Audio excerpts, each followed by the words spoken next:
अस्सलाम वालेकुम। I am the coordinator from the team of 360 Muslim experts और इस वीडियो में मैं आपको CVS और ब्लड के रिलेटेड जो MCQs और इंपॉर्टेंट SAQs हैं उनके रिलेटेड बताऊंगी। So started with the name of Allah, I am going to start my topic. So जो ब्लड है इसमें से हमारे पास 2 SAQs और हमारे पास आते हैं 9 MCQs प्रॉफ में। ठीक है, तो सबसे पहले मैं आपको चैप्टर 33 के बारे में बताऊंगी। तो इसमें क्या होता है कि ये जो पहला पैराग्राफ है रेड ब्लड सेल्स, इसमें जनरली से वाइवा क्वेश्चंस होते हैं। ठीक है, और नेक्स्ट जो है production of red blood cells और एरियाज जहाँ पे रेड ब्लड सेल्स बनते हैं उसमें से MCQs पूछे जाते हैं।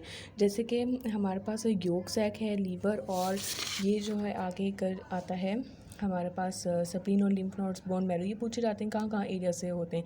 इसी तरह ये जो टेबल है ग्राफ है इसमें से पूछा जाता है। ठीक है, और जेनेसिस ऑफ ब्लड सेल्स अगर हम ये वाला इसका फिगर कर लेंगे ना तो ये कवर हो जाएगा हमारा SAQ। ठीक है, इसी तरह आगे एक है ये वाली फिगर, तो हमने बताना है RBC कैसे प्रोड्यूस होता है। जैसे प्रोरिथ्रोब्लास्ट से बेसोफिल एरिथ्रोब्लास्ट बनता है, फिर पॉलीक्रोमेटोफिल, ऑर्थोक्रोमेटिक एरिथ्रोब्लास्ट और रेटिकुलोसाइट और एरिथ्रोसाइट्स, तो इसमें से SAQ आता होता है। ठीक है, और एक चीज़ याद रखें, जो बेसोफिल एरिथ्रोब्लास्ट होता है ये क्या होता है, फर्स्ट जनरेशन सेल होता है, ये MCQs में पूछते हैं।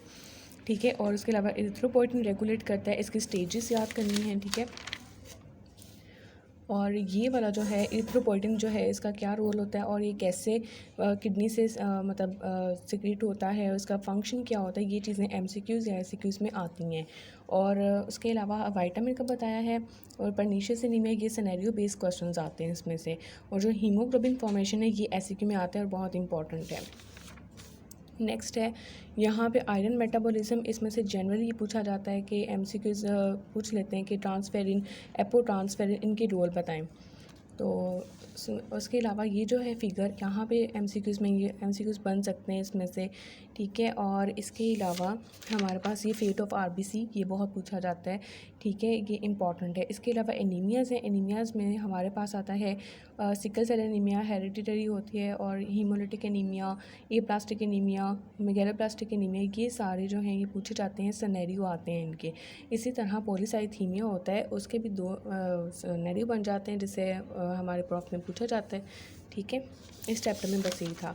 और आगे जो है चैप्टर, हाँ एक और चीज़ है चैप्टर 33 में, वो ये पूछी जाती है कि हीमोग्लोबिन प्लाज्मा में क्यों नहीं प्रेजेंट रहती। क्योंकि इसका मॉलिक्यूलर वेट जो है वो स्मॉल है, तो ये पास आउट यूरिन से पास आउट हो सकती है। ठीक है, इसके अलावा इसके फंक्शंस बताएं कि ऑक्सीजन, कार्बन डाइऑक्साइड और nitrogen oxide, acid base buffer, ये सब करते हैं। ठीक है, और ये भी पूछते हैं कि बाइकनकेव डिस्क होती है वो इसलिए होती है ताकि वो मेम्ब्रेन को पास कर सके। ठीक है, और इसके अलावा जो है आयरन फेरस में होता है, ये चीज़ें इंपॉर्टेंट हैं, ये पूछते हैं।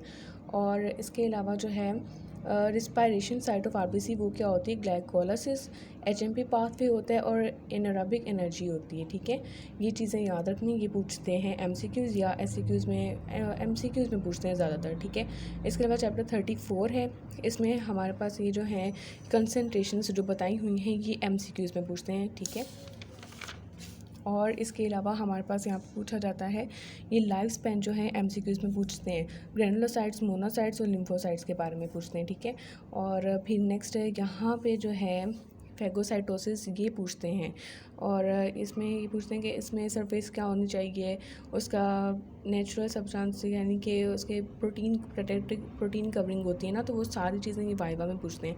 इसके अलावा ऑप्सनाइजेशन, इसकी डेफिनेशन आती होती है, और इसमें से UQ हमारे पास monocyte, macrophage, cell system, reticulo endothelial system, ये जो है ये इसका SAQ बनता है। ठीक है, और आगे नेक्स्ट जो है हमारे पास ये इन्फ्लेमेशन, ये बहुत इंपॉर्टेंट है, ये SAQ में भी आती है, MCQ में भी, और वाइवा में भी ये पूछा जाता है। ठीक है, इसके अलावा वॉलिंग ऑफ इफेक्ट होती है इन्फ्लेमेशन की, ये भी बहुत इंपॉर्टेंट है। और आगे ये सारे जो इन्होंने बताए हुए हैं neutrophil invasion line of defences बताएंगे, ये भी बहुत इंपॉर्टेंट है। ठीक है, और ये डायग्राम से जो है सारा पता चल जाता है। ठीक है, अगर टाइम भी ना हो तो हम अगर यही बना दें तो ये काफ़ी हो जाता है, लेकिन थोड़ा बहुत डिमॉन्स्ट्रेट करना चाहिए।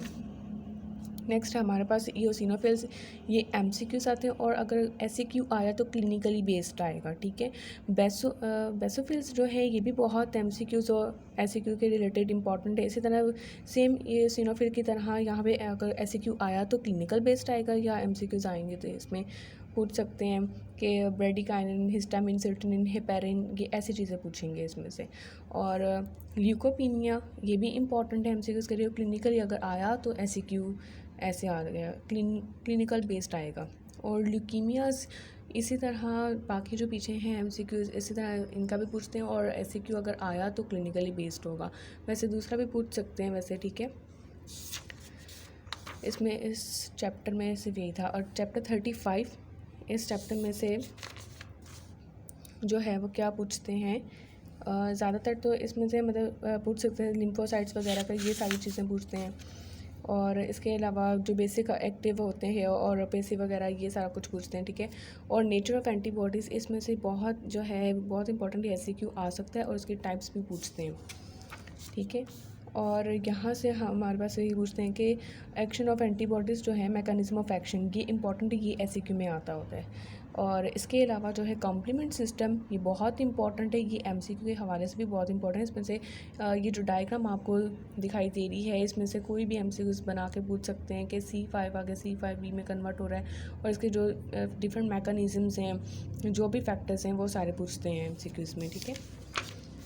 और नेक्स्ट हमारे पास आते हैं several types of T cells, और उसके फंक्शंस जो होते हैं, ये इंपॉर्टेंट है, ये पूछते हैं। एससीक्यूज़ में भी आ सकता है या एमसीक्यू में भी आ सकता है, ठीक है। और नेक्स्ट हमारे पास आ जाते हैं यहाँ पे एलर्जी और हाइपर सेंसिटिविटी, इसमें से एमसीक्यूज़ आते हैं, और ये बहुत इंपॉर्टेंट भी है, ठीक है। और हमारे पास आता है chapter 36 blood types, transplant tissue and organ transplantation. इसमें से जनरल सी टर्म्स हैं जो कि हमने पहले भी पढ़ी हुई हैं, तो इसमें ऐसा जितना कोई मसला नहीं होगा, ठीक है। और इसमें से ज़्यादा इरिथ्रोब्लास्टोसिस फर्टाइलिस, इसके ज़्यादातर हमारे पास क्लिनिकल रिलेटेड क्वेश्चंस आ सकता है, या वैसे भी पूछ सकते हैं। इसके सारी स्टेजेस वगैरह और इसकी क्लिनिकल पिक्चर, ये सारा अच्छे से करना है, तो ये हमारे पास एससीक्यू में पूछ सकते हैं, ठीक है। और नेक्स्ट हमारे पास ऑटोग्राफ्ट, आइसोग्राफ्ट और एलोग्राफ्ट और जीनोग्राफ्ट, ये हमारे पास एमसीक्यूज़ में पूछा जाता है, ठीक है। और बस इस चैप्टर में यही है।